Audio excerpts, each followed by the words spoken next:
मेरे चैनल को सब्सक्राइब करें और बेल आइकन पे क्लिक करें ताकि आपको मेरी आने वाली नई वीडियोस मौसूल हो सकें और ये बिल्कुल फ्री है।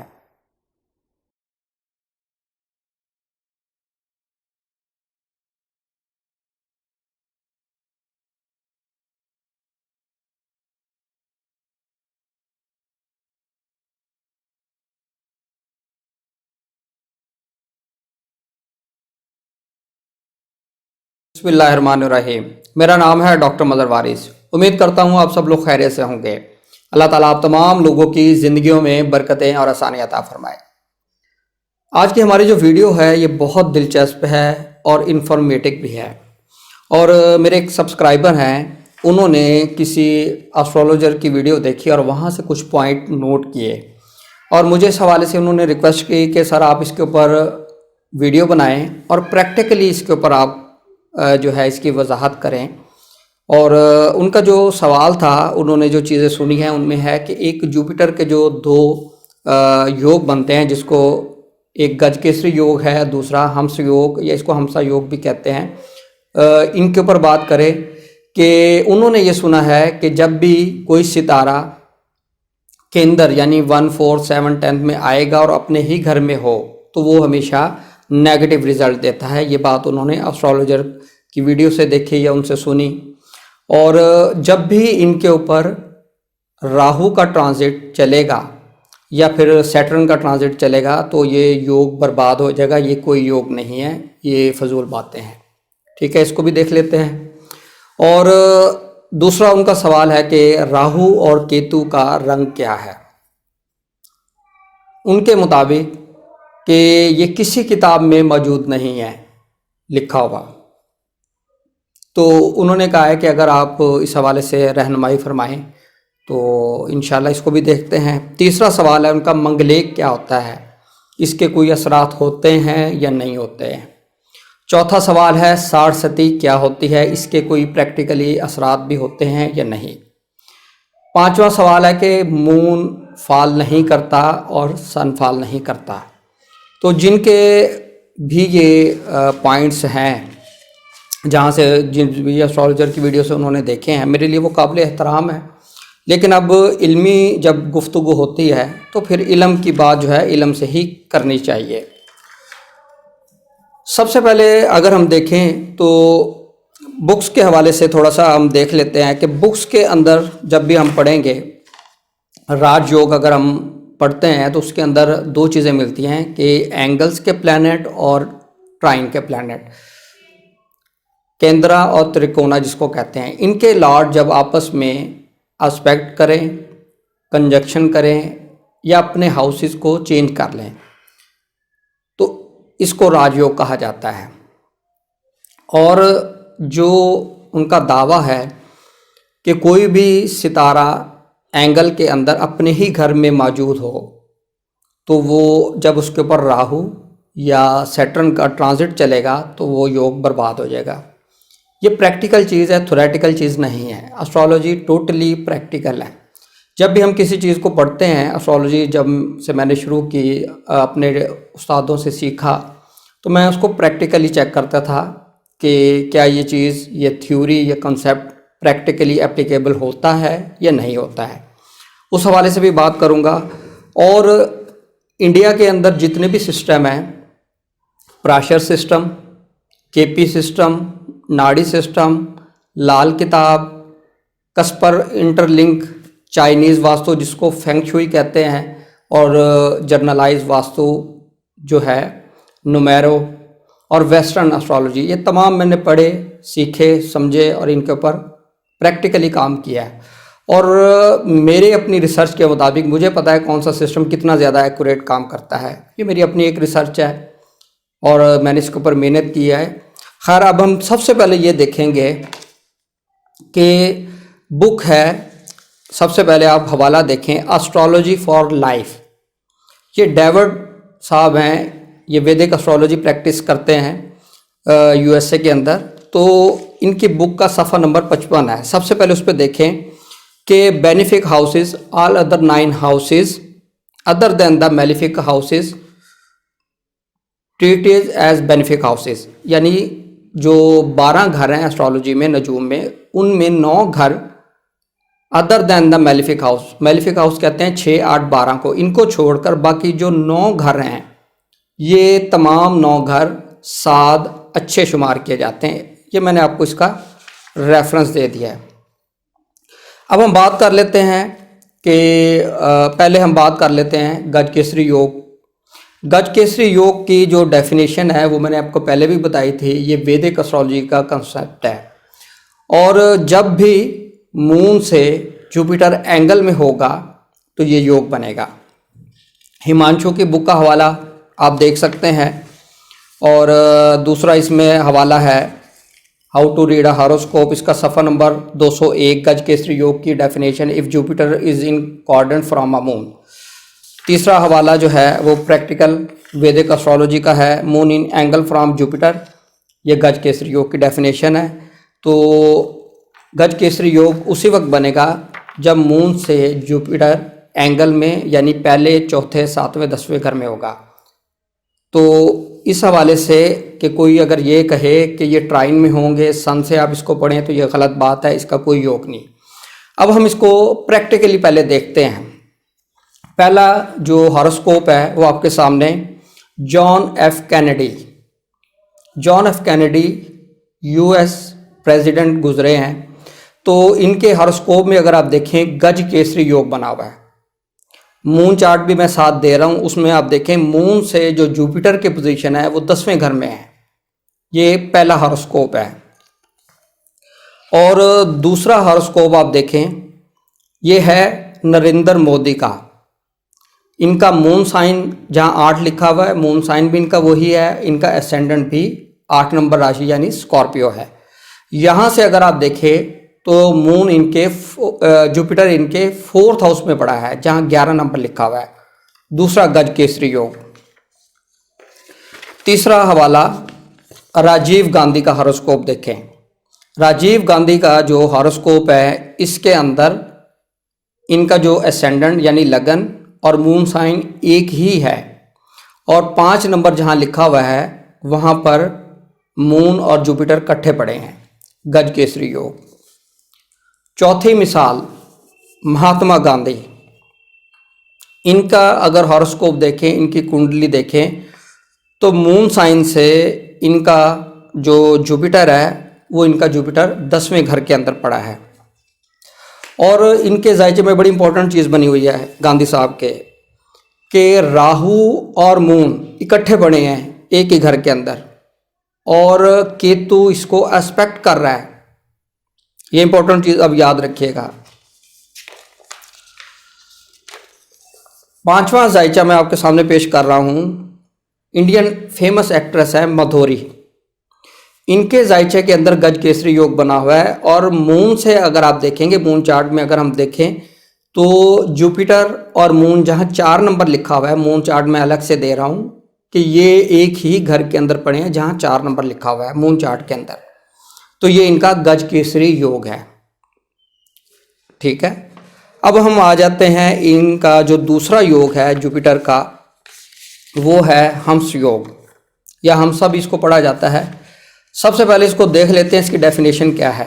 When Jupiter is placed in केंद्रा और centre from the ascendant, which means when Jupiter is placed 1, 4, 7, 10 from the ascendant in any sign, namely Cancer, Sagittarius and Pisces, फिर ये योग बनता है। और ये हिमांशु की बुक है, हवाला आप देख सकते हैं। इसके बाद दूसरी बुक है हाउ टू रीड हॉरोस्कोप। इसके अंदर अगर हवाला देखें, Jupiter is in quadrant in its own sign और एग्जाल्टेशन क्रिएट हंस योग। तीसरा हवाला देख लें, इसकी डेफिनेशन कि प्रैक्टिकल वैदिक एस्ट्रोलॉजी के अंदर है, Jupiter in cancer, Sagittarius, Pisces in angle, ये हंस योग है। अब हम इसको देखते हैं, इसकी प्रैक्टिकल एग्जाम्पल देखते हैं। पहला जो जायचा है वो फॉर्मर प्राइम मिनिस्टर इंडिया के जो गुजरे हैं वीपी सिंह का जायचा है। इसमें आप देखें, इनका असेंडेंट 4 नंबर राशि है, और वहाँ पर जुपिटर पड़ा है। जुपिटर एंगल में पड़ा है और अपनी एग्जाल्टेशन की राशि के अंदर पड़ा है। पहली मिसाल। दूसरी मिसाल आप देखें कि फ़ारूक अब्दुल्ला जम्मू कश्मीर के जो रहनुमा हैं, former chief minister Jammu and Kashmir, Farooq Abdullah के हॉरोस्कोप के अंदर अगर हम देखें तो 9 नंबर जहां लिखा हुआ है ये इनका एसेंडेंट है। इसके अंदर जुपिटर पड़ा है सैजिटेरियस में एंगल के अंदर। तीसरा जायचा देख लेते हैं। ये तीसरा जायचा बड़ा इंपॉर्टेंट है। आप इसमें देखें, ये जयललिता, ये former chief minister of Tamil Nadu, 6 मरतबा ये चीफ मिनिस्टर रही हैं, इनका जायचा है। इनका एसेंडेंट देखें, ये 3 नंबर लिखा हुआ है, ये इनका एसेंडेंट है। और जहां 9 नंबर लिखा हुआ है उसमें जुपिटर पड़ा है, ये हंस योग बना हुआ है। चौथा जायचा लें, फेमस इंडियन एक्ट्रेस मधुरी का देखें कि इनके एसेंडेंट से जो जहाँ 4 नंबर लिखा हुआ है ये इनका 10वां घर है, जुपिटर एग्जाल्टेशन के अंदर पड़ा है, ये इनका हंस योग बना हुआ है। अब 5वां जायचा लें। 5वां जायचा जिसके अंदर ये है शिल्पा शेट्टी का जायचा। इसके अंदर अगर हम देखें 9 नंबर जहाँ लिखा है ये इनका एसेंडेंट है। और जहाँ 12 नंबर लिखा हुआ है पाइसेस, ये 4 इनका चौथा घर है, लेकिन 12 नंबर राशि यहाँ पर पड़ी है और इसके अंदर जुपिटर पड़ा है, ये इनका हंस योग बना हुआ है। ये आपके सामने मैंने 5 एग्जाम्पल्स आपको हंस योग के दी। अब प्रैक्टिकली अगर हम देखें जिनका भी ये दावा है वो प्रैक्टिकली वो दावा गलत साबित हो गया है। और मुझे समझ नहीं आई कि अगर उन्होंने इस तरह की कोई बात की है तो बग़ैर तहकीक किस तरह की बात करना ये अच्छी बात नहीं है, या उन्होंने पढ़ा नहीं है या उनके इल्म में नहीं है इस तरह की चीज़ें। तो इस हवाले से राहु योग जो चंडाल योग है, या राहु का ट्रांजिट है या सैटर्न का ट्रांजिट है, कहाँ गया वो? ये तो लोग यूएस के प्रेसिडेंट बन गए, प्राइम मिनिस्टर बन गए, चीफ मिनिस्टर बन गए और इन्होंने इज़्ज़त नाम मर्तबा कमाया। ये चीज़ें हो चुकी हैं, ये फ्यूचर की प्रेडिक्शन नहीं है, ये पास्ट की प्रेडिक्शन है और लोग इनको जानते हैं। कहाँ गया वो राहु का चंडाल योग, सैटर्न का ट्रांजिट कहाँ गया? क्या इनके जायके में कभी नहीं ट्रांजिट किया राहु ने, सैटर्न ने? तो इसलिए इल्मी जो बात है ना, इल्म को पढ़ लेना और बात है, जब आप प्रैक्टिकली चेक करते हैं किसी चीज़ को, प्रैक्टिस करते हैं तो फिर ये चीज़ें समझ आती हैं। तो ये पहला जो कंसेप्ट था, ये पहला कंसेप्ट जो है उनका मैंने आपको प्रैक्टिकली दिखा दिया है कि इस तरह की कोई चीज़ नहीं होती, ये बिल्कुल गलत बात है, गलत दावा है। और जब भी आप गज केसरी योग को पढ़ेंगे मून से पढ़ेंगे और हंस योग को पढ़ेंगे एसेंडेंट से आप पढ़ेंगे। अब हम बात करते हैं दूसरा पॉइंट कि राहु और केतु का रंग क्या है, और ये किसी भी किताब में इसका आपको हवाला नहीं मिलेगा।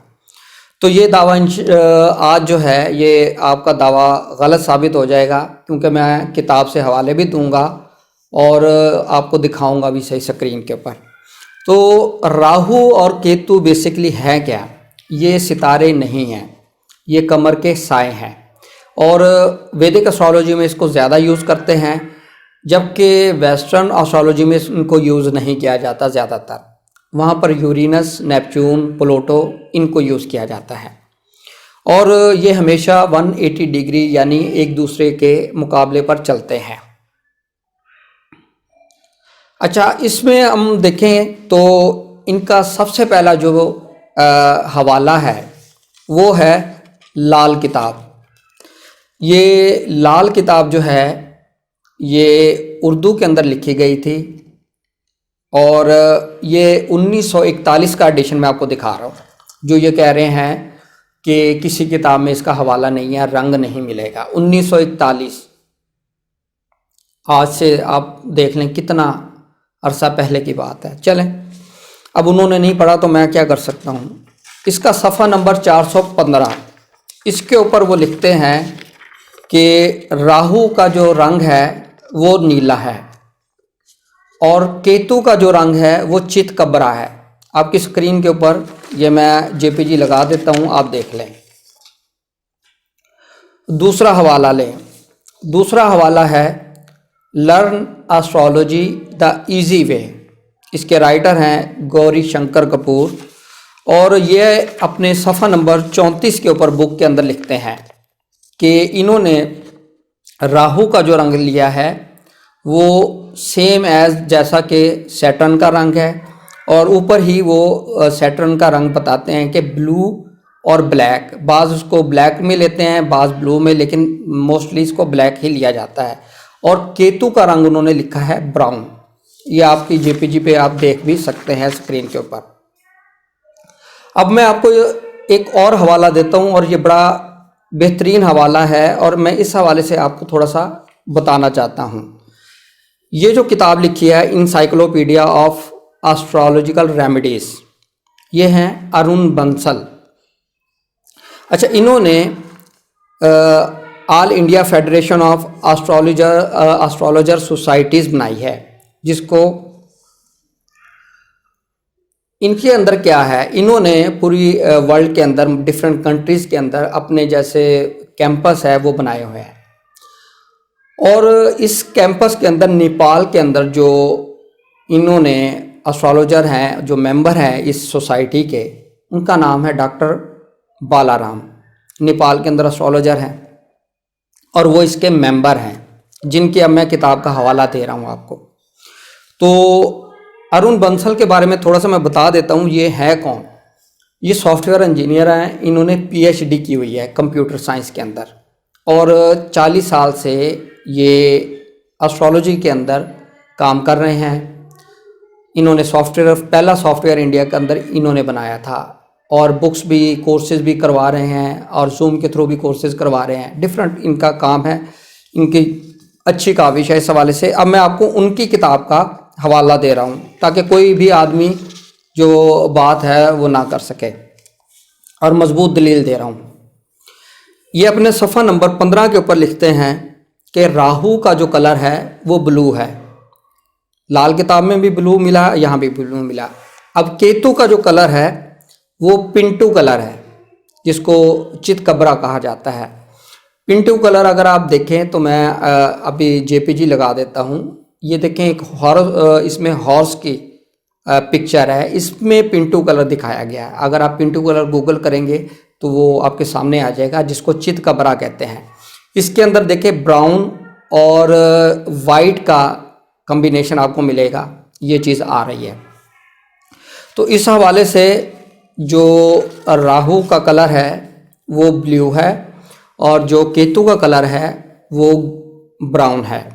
और लेकिन क्योंकि ये चितकबरा है, और मोस्टली लोग ये वाइट की जगह इसको ग्रे या स्मोकी कलर मानते हैं, तो इसके अंदर इस तरह की जो है वो फॉर्मेशन है, वो मैंने आपको दिखा दी है।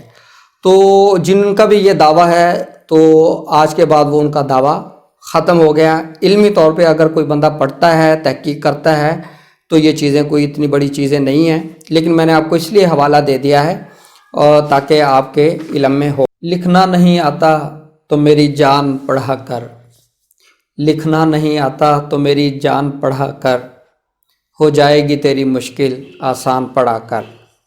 अब हम बात करते हैं जो तीसरा कंसेप्ट है कि मंगलेक क्या है।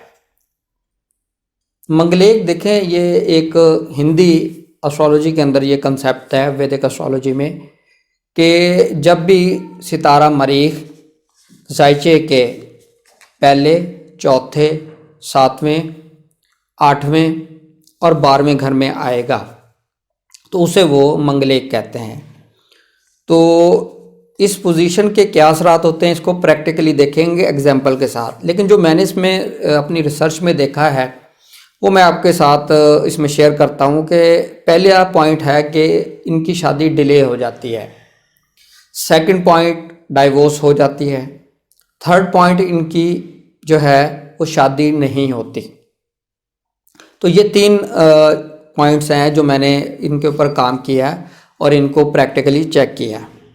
अब इन 3 पॉइंट में से मैं जो पहला पॉइंट है कि इनकी शादी देर से होती है उसके ऊपर बात करूंगा और प्रैक्टिकल एग्जांपल के साथ आपके साथ शेयर करूंगा चीज़ें।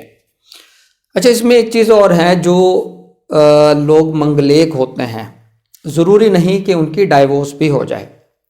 ये वेरी करेगा हॉरोस्कोप टू हॉरोस्कोप कि क्या उनकी एक से ज़्यादा शादियां होंगी, नहीं होंगी, या उनकी लाइफ वैसे ही चलेगी, एक शादी के साथ ही प्रॉब्लम चलती रहेंगी, और इस तरह की सिचुएशन। और ये तमाम चीज़ें हॉरोस्कोप से देखकर बताई जा सकती हैं। दूसरी बात यह है कि बहन भाइयों का आर्डर क्या होगा, ये एस्ट्रोलॉजी में इसका भी रेफरेंस मिलता है, लेकिन वो बात की बात है, वो रेफरेंस की ज़रूरत नहीं है। तो अब मैं आपके साथ प्रैक्टिकल चीज़ देख लेता हूँ। सबसे पहले अगर हम देखें, जो पहला पॉइंट है इसी के ऊपर बात करूँगा, मंगलेक। इसको हम देखेंगे क्या इसके असरात हैं या नहीं है। मैं आपके साथ मशहूर लोगों का जायचा शेयर करूँगा। तो पहला पॉइंट यही है कि शादी इनकी देर से होती है। जो मैंने इसके अंदर रिसर्च की है उसको आप देखें। पहला जायचा है शिल्पा शेट्टी का, इंडियन फेमस एक्ट्रेस है। तो इनका जो पैदाइश है, इनकी 1975 की पैदाइश है, और इनकी जो मैरिज है वो 2009 में हुई है। उम्र इनकी थी 34 साल। दूसरा जो जायचा है वो ऐश्वर्या राय का है। इनके जायचे में अगर आप देखें तो मरीख जो है वो 7वें घर में पड़ा है, जहाँ 1 नंबर लिखा हुआ है, और ये मंगलेक है। और इनकी जो बर्थ है वो 1973 की बर्थ है, और इनकी जो शादी है 2007 के अंदर हुई है। उम्र थी इनकी 34 साल। तीसरा जायचा इंडियन फेमस एक्ट्रेस मधुरी का है। इनके लिए अगर हम देखें तो इनका जो मरीख है वो 12वें घर में, जहाँ 6 नंबर लिखा हुआ है, वहाँ पड़ा है। और इनकी जो बर्थ ईयर है 1967 का बर्थ है, और 1999 में इनकी शादी हुई है, और इनकी जो एज थी वो 32 साल थे। एक और जायचा अमिताभ बच्चन साहब का, कि इनका जो बॉर्न है 1942 का बॉर्न है, और इनकी जो मैरिज है 1973 में हुई है। इनकी एज थी 31 ईयर्स ओल्ड, और इनका जो मरीख है वो जहाँ 6 नंबर लिखा हुआ है वहाँ पर है, यानी 8वें घर में। तो जो लोग ये कहते हैं जी मंगलेक मर्द नहीं होते, तो ये देख लें जी, आपके सामने है, अमिताभ बच्चन साहब को मैंने दिखा दिया जायचा। तो ये ज़रूरी नहीं है, मंगलेक मर्द औरत दोनों हो सकते हैं, जिनमें से मैंने 3 खवातीन और 1 मर्द का मैंने आपको जायचा दिखाया, और इनकी शादी 30 साल के बाद हुई है। ये मंगलेक के असरात होते हैं। हम बात करते हैं चौथा कंसेप्ट कि साठ सती नहीं होती। पहले ये देखें साठ सती होती क्या है, फिर इसके असरात को भी देखेंगे प्रैक्टिकल एग्जाम्पल के साथ। कि साठ सती कहते हैं 7.5 साल को। जब भी सैटर्न ट्रांजिट करेगा कमर की पोजीशन से 12वें घर में, पहले घर में और दूसरे घर में, इसको साठ सती कहा जाता है। और ये 12वें घर में 2.5 साल रहता है, पहले घर में 2.5 साल रहेगा और दूसरे घर में 2.5 साल। इस तरीके से ये टोटल 7.5 साल बनते हैं। इसको कहते हैं शनि की 7.5। अब इसमें हम ये देखेंगे प्रैक्टिकली क्या इसके कोई असरात होते हैं या ये सिर्फ कहानियां हैं। अब मैं आपको 2 प्रैक्टिकल एग्जाम्पल दूंगा। सबसे पहले मैं आपको एग्जाम्पल दूंगा जो मशहूर फेमस पर्सनालिटी जो दुनिया में नहीं है, लेडी डायना का जायचा। इनके जायचे के अंदर देखें तो इनकी जो 60 सती वैदिक सिस्टम के मुताबिक, कैलकुलेशंस के मुताबिक जो थी, इनका हॉरोस्कोप आपके सामने है और मून चार्ट भी मैं आपके सामने लगा रहा हूँ। वहाँ से देखें कि सैटर्न ने पाइसिस के अंदर ट्रांजिट किया, मून से ये दूसरा घर बनता है। 16 फरवरी 1996 से 16 अप्रैल 1998 सैटर्न इन पाइसिस वैदिक सिस्टम के मुताबिक था। इनकी 60 सती चल रही थी और 31 अगस्त 1997 को इनका एक्सीडेंट हुआ और ये फौत हो गई। पहली एग्जाम्पल। अब दूसरी एग्जाम्पल आप देखें कि अमिताभ बच्चन जो हैं, इनका हॉरोस्कोप आप देखें। इनका हॉरोस्कोप मून से इनके देखें तो इनके 12वें घर जहाँ 6 नंबर लिखा है वहाँ सैटर्न ने ट्रांजिट किया। ये 4 नवंबर 1979 से 5 अक्टूबर 1982 सैटर्न इन विर्गो वैदिक सिस्टम के मुताबिक।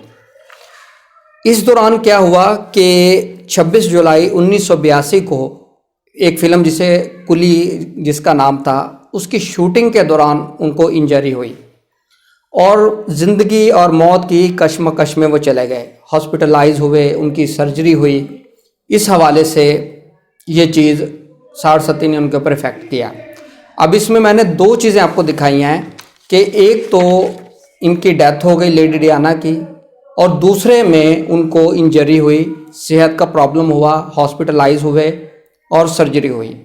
तो इसलिए जो सारस्वती है, प्रैक्टिकली अगर आप देखें तो सारस्वती के सवेर जो हैं वो असरात होते हैं, लेकिन बुर्जे जद्दी और बुर्जे दल्फ के ऊपर सारस्वती नहीं होती, क्योंकि ये सैटर्न का अपना घर होता है। अब हमारा आखिरी पॉइंट है 5वां कि सन फॉल नहीं करता और मून फॉल नहीं करता। सबसे पहले इसको देख लेते हैं कि फॉल है क्या। बेसिकली हर सितारा जो है एक उसका अरूज है और एक उसका जवाल है, यानी एग्जाल्टेशन जो उसकी बहुत अच्छी और पॉजिटिव पोजीशन है, और डेबिलिटेशन या फॉल इसकी बहुत कमज़ोर पोजीशन को कहा जाता है। जब भी कोई सितारा अपने एग्जाल्टेशन के घर से चलता हुआ 7वें घर में आएगा तो उसको फॉल कहते हैं, उसकी पोजीशन फॉल यानी इंतहाई कमज़ोर होती है। अब इसमें आप अगर प्रैक्टिकल लाइफ में देखें तो हर चीज़ का अरूज और जवाल है। इसी तरीके से सूरज दिन के 12 बजे मैक्सिमम उसकी रोशनी होती है, और जब वो गरूब होने के करीब होता है तो उसकी तकरीबन उसकी रोशनी ख़त्म हो चुकी होती है, यानी कि वो कमज़ोरी की हालत में आ जाता है। और इसी तरीके से जो दूसरी मिसाल है कि इंसान की जो जवानी है वो 22-23 साल, वो एग्जाल्टेशन, और जो 50 साल की उम्र के करीब या इससे ज़ायद है वो इसकी फॉल की पोजीशन को आप समझें।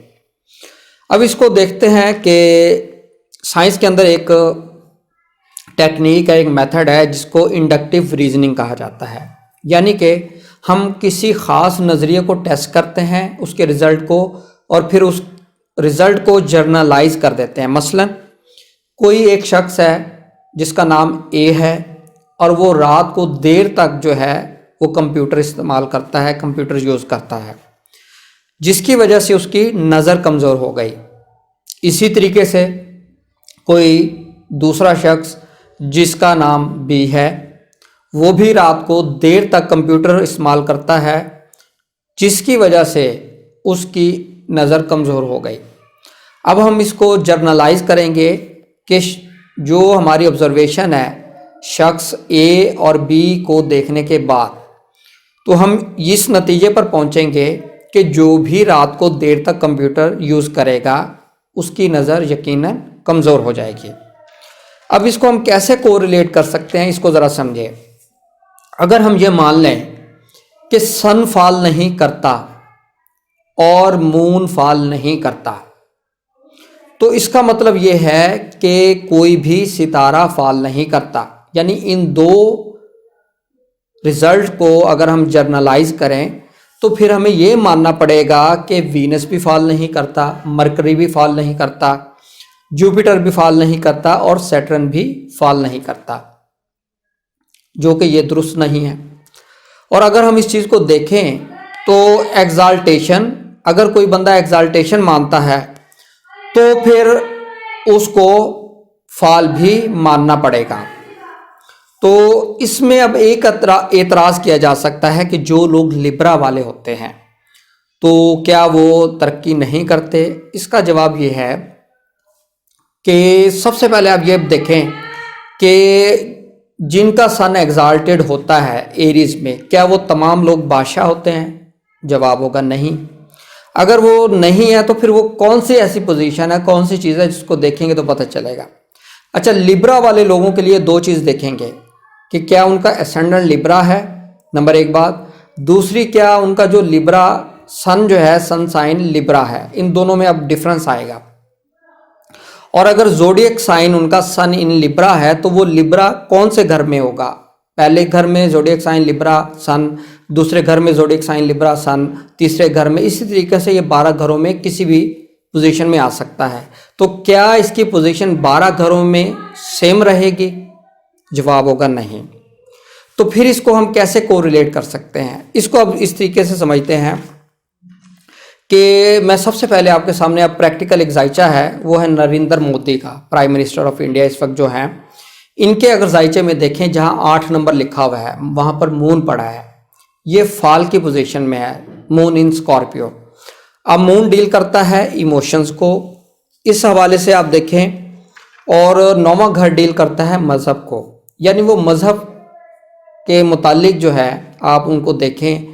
और इनकी जो आरएसएस और जो डिफरेंट रिलीजन के लोगों के मुतालिक राय है, तासुब है, वो आपके सामने है। और इंडिया के अंदर इस चीज़ को अगर आप देखें, बहुत ज़्यादा आपको ये तासुब, और जब से ये आए हैं डिफरेंट जो माइनॉरिटीज़ हैं उनके ऊपर कितने प्रॉब्लम शुरू हो चुके हैं। पहले मैं आपको एक बुक के हवाला दे देता हूँ, एस्ट्रोलॉजी फॉर बिगिनर, ये 1999 में लिखी गई थी, विलियम इनके राइटर हैं। पहले सन इन फॉल को देख लेते हैं। In general the sun function with more difficulty in Aquarius, Libra and Gemini. दूसरी चीज़ है कि मून इन स्कॉर्पियो। अगर मून इन स्कॉर्पियो की बात करें तो this is not favourable position for the moon.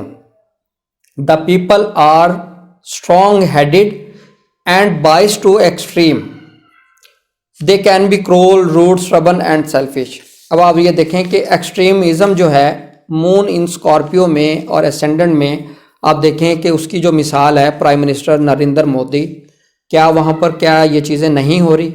Extremism नहीं कर रहे वो। दूसरी चीज़ ये है कि 9वां घर फॉरेन ट्रैवल से भी रिलेट करता है। और प्राइम मिनिस्टर बनने से पहले उनके यूएस जाने के ऊपर पाबंदी थी। आप ये भी देखें, वहाँ भी प्रॉब्लम आई।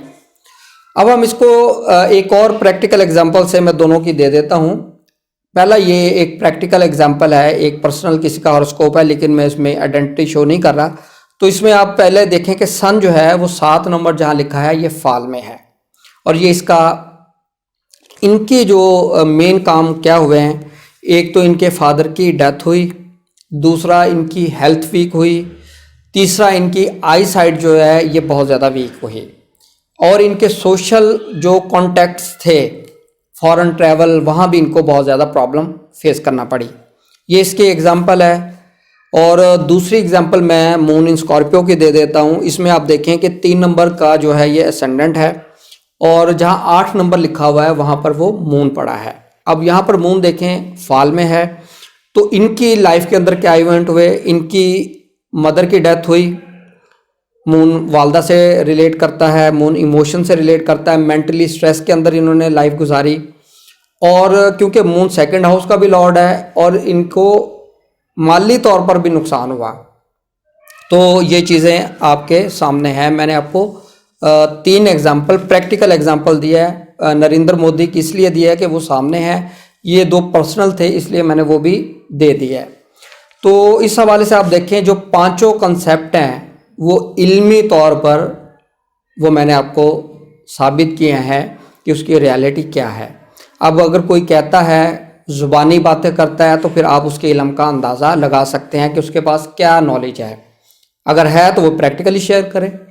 मैंने आपको जवाब दिए हैं, इल्मी तौर पे दिए हैं, प्रूफ दिए हैं, जेपीजी लगा दिए हैं, ये तमाम चीज़ें हैं। तो मुझे बस आखिर में सागर सिद्दीकी याद आ गए हैं। ये जो दीवाने से 2 4 नज़र आते हैं, ये जो दीवाने से 2 4 नज़र आते हैं, इनमें कुछ साहिबे इसरार नज़र आते हैं। तेरी महफिल का भरम रखते हैं, सो जाते हैं। तेरी महफिल का भरम रखते हैं, सो जाते हैं, वरना ये लोग तो बेदार नज़र आते हैं। ये जो दीवाने से 2 4 नज़र आते हैं, इनमें कुछ साहिबे इसरार नज़र आते हैं। तेरी महफिल का भरम रखते हैं, सो जाते हैं, वरना ये लोग तो बेदार नज़र आते हैं। कल जिन्हें छू नहीं सकती थी फरिश्तों की नज़र, कल जिन्हें छू नहीं सकती थी फरिश्तों की नज़र, आज वो रौनक के बाज़ार नज़र आते हैं। ये जो दीवाने से 2 4 नज़र आते हैं, इनमें कुछ साहिबे इसरार नज़र आते हैं।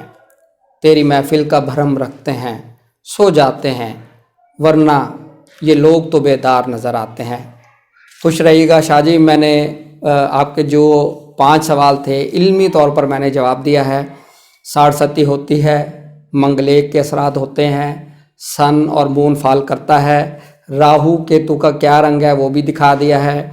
गज केसरी योग प्रैक्टिकली लोग बादशाह बने हैं, वज़ीर बने हैं, चीफ मिनिस्टर बने हैं और फेमस पर्सनालिटी बने हैं, वो भी मैंने आपको दिखा दिए हैं।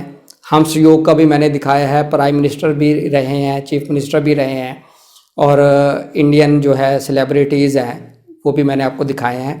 तो उम्मीद करता हूँ ये वीडियो आपको पसंद आई होगी। अगर कोई बात करता है तो उससे इल्मी दलील मांगे, ज़ुबानी जमा खर्च की बात नहीं है। एस्ट्रोलॉजी प्रैक्टिकल चीज़ है, तो मैंने आपको प्रैक्टिकल चीज़ें दिखाई है, मैं प्रैक्टिकल आदमी हूँ। तो उम्मीद करता हूँ आपको वीडियो पसंद आई होगी। अपना ख्याल रखिएगा। खुदा हाफ़िज़।